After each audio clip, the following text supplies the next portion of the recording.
Okay, good morning everyone.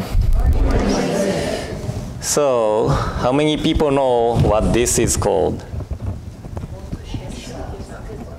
Okesa. Oh, close enough. This is called wagesa. Wagesa. Wa means circle or around. And kesa is something which the monks or priests wear. And I purchased this in Japan, and there are birds on this wagesa. Can you see it? Do you have any idea what kind of bird that is? Is it a phoenix? Phoenix? That's the answer I was expecting, but That's what you told me to say.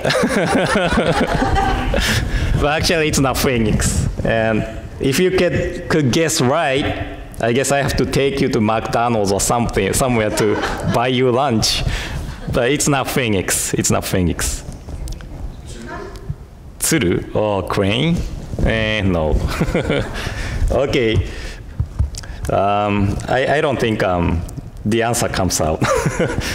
So I first thought this is phoenix too. But my father told me this must be Lan. That's a Chinese mystic bird. Lan, L-U-A-N, L-U-A-N. And this Lan is really interesting bird. According to the myth, parent bird is really beautiful bird, just like this.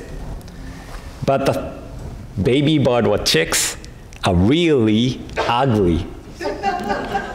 And as all the parent birds feed their chicks, Lan's parent birds try to feed their babies. But the babies doesn't recognize their parents because they are so different from their parent.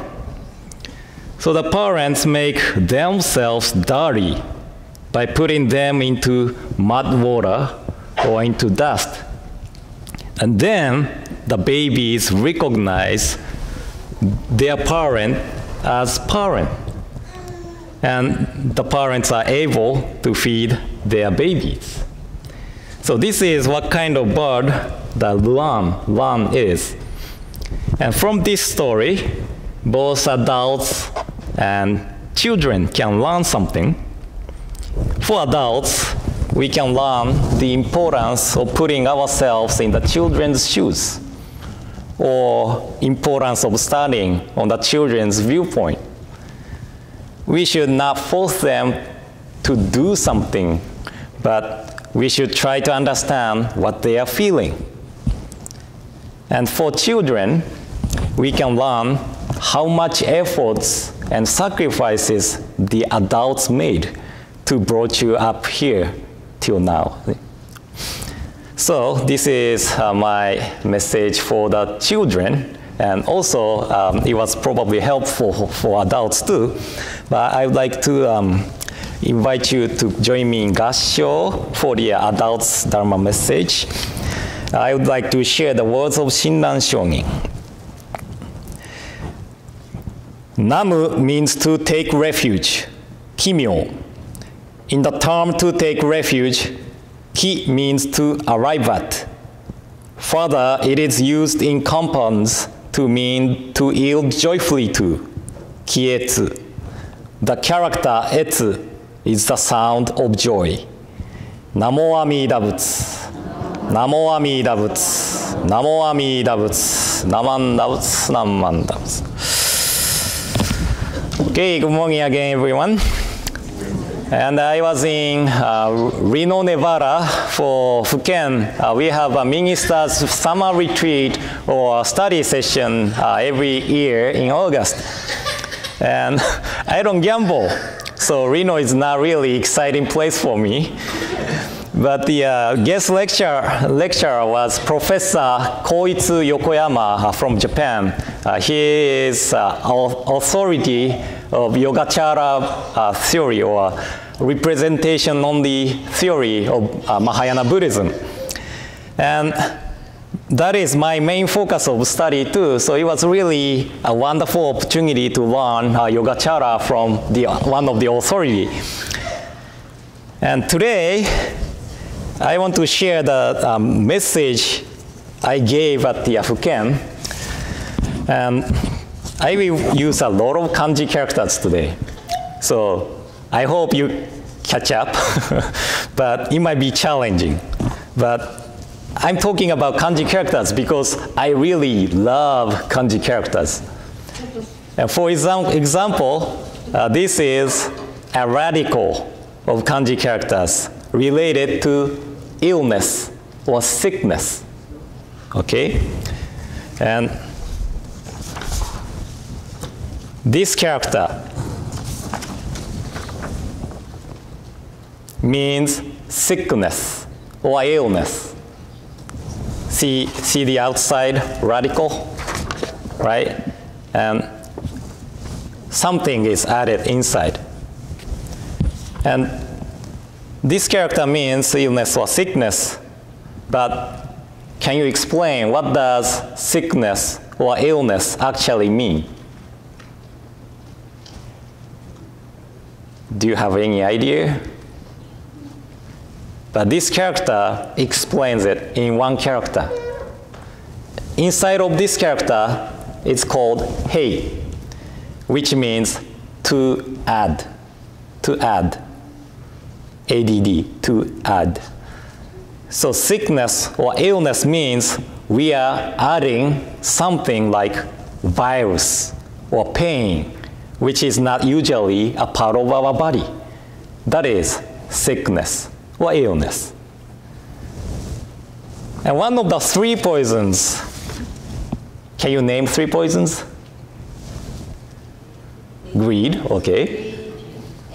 Anger, stupidity, we call it gas. Well, stupidity could be ignorance, right?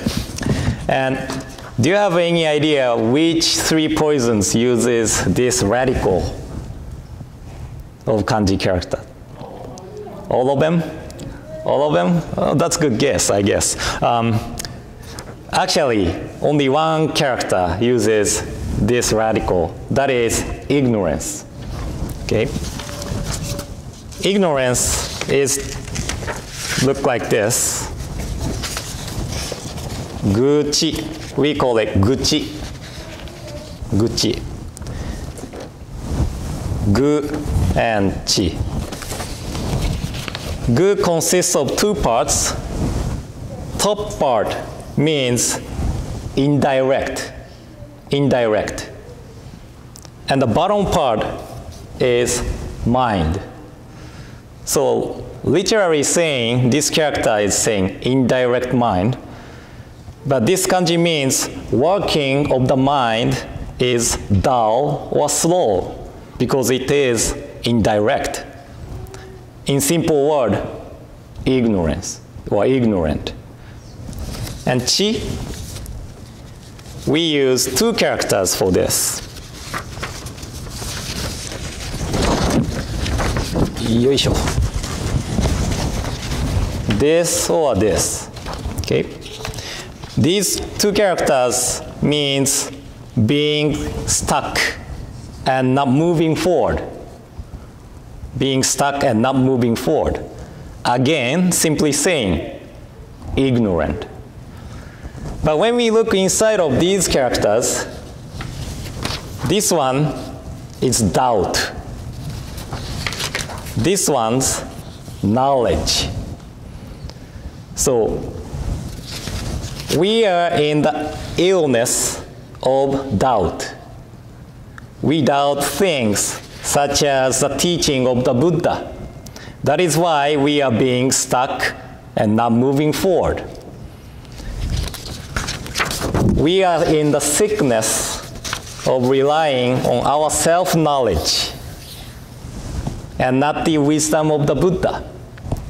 That is why we are being stuck and not moving forward.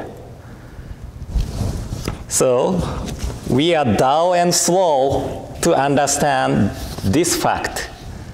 That is why it is called guchi, ignorance. Okay? So simply explaining the kanji character's meaning can be Dharma message.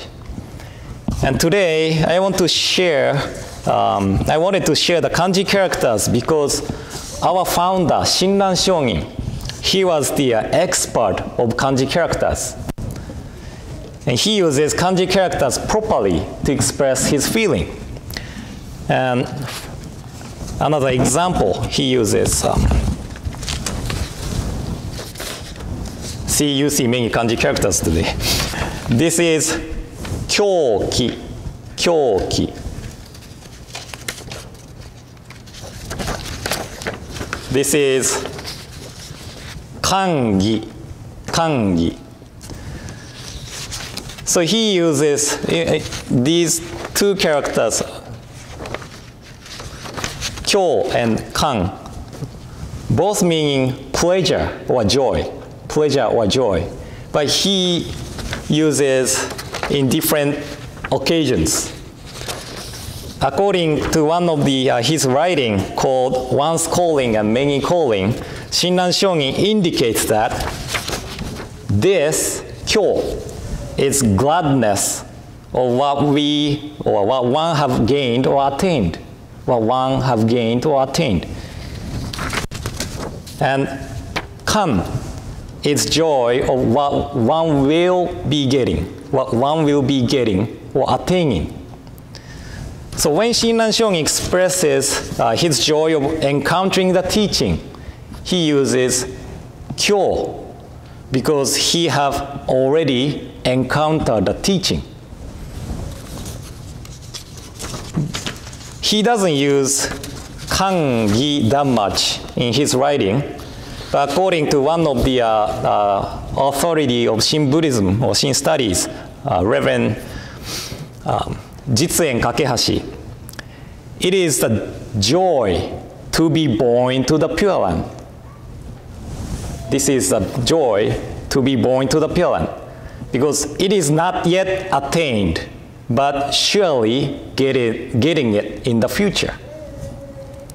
So, Shinran Shongin was expert of kanji characters, and the passage I shared at the beginning is the interpretation of 6 characters, Namo Amida Butsu, in the true teaching, practice, and realization.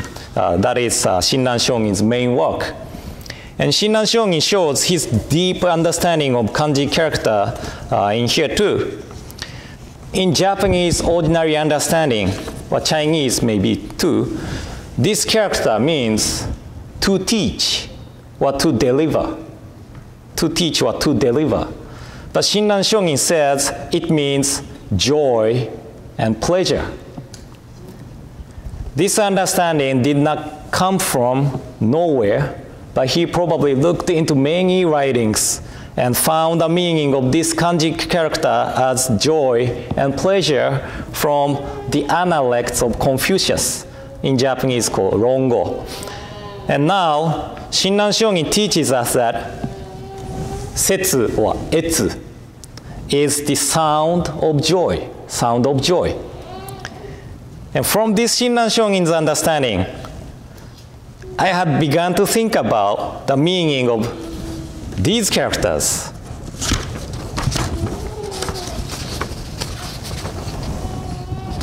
Bussetsu.